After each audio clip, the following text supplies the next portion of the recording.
Como o coronavírus pode afetar o corpo? O coronavírus se propaga quando a gente inala gotículas que uma pessoa infectada expele no espirro ou na tosse. Ou quando a gente toca uma superfície, uma mesa, por exemplo, onde essas gotas caíram e colocamos as mãos nos olhos, no nariz ou na boca. É por isso que uma das recomendações mais importantes feitas por virologistas é exatamente para a gente lavar as mãos com frequência. E também para a gente tentar manter uma distância de cerca de 2 metros de outras pessoas. Mas e se isso não funcionar e contrairmos o novo coronavírus? Eu sou a Laís Alegrete, da BBC News Brasil aqui em Londres, e nesse vídeo eu vou contar o que pode acontecer com o corpo de quem tem a Covid-19. Vamos lá! Como é principalmente um vírus respiratório, começa infectando a garganta. Ele não pode se reproduzir sozinho, precisa sequestrar o mecanismo das nossas células. E o que ele faz é se fixar às células da mucosa do fundo do nariz e da garganta. Nessa posição estratégica, ele usa as proteínas que ficam na superfície como se fossem uma lança para penetrar na membrana de nossas células.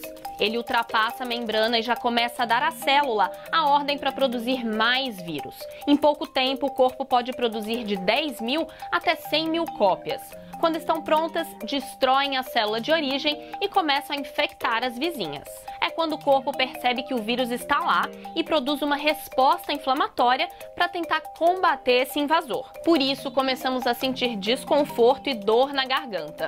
A partir daí, vai para os tubos brônquicos, que são as vias aéreas que chegam até os pulmões e causam inflamação nas mucosas que revestem esses tubos. Isso gera irritação e é por isso que a gente começa a tossir. Aí a resposta inflamatória se intensifica porque o corpo está combatendo o vírus e, como consequência, aparece a febre. É nesse ponto que começamos a nos sentir mal e perder o apetite, por exemplo.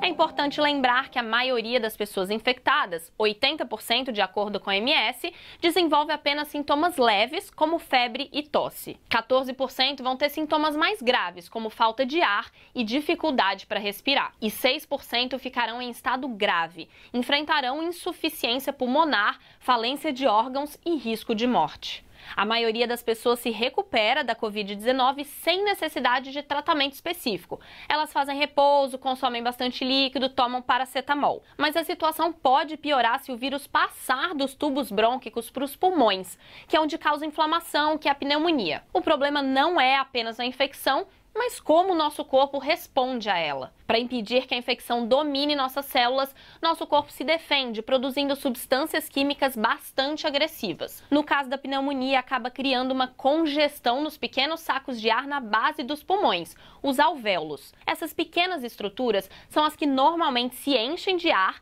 e, através de suas paredes, ocorre uma troca gasosa, pela qual o oxigênio chega ao sangue e nos livramos do dióxido de carbono. E se o corpo não recebe oxigênio suficiente, ocorre insuficiência respiratória. E o coração, sem oxigênio suficiente pela corrente sanguínea, não consegue funcionar.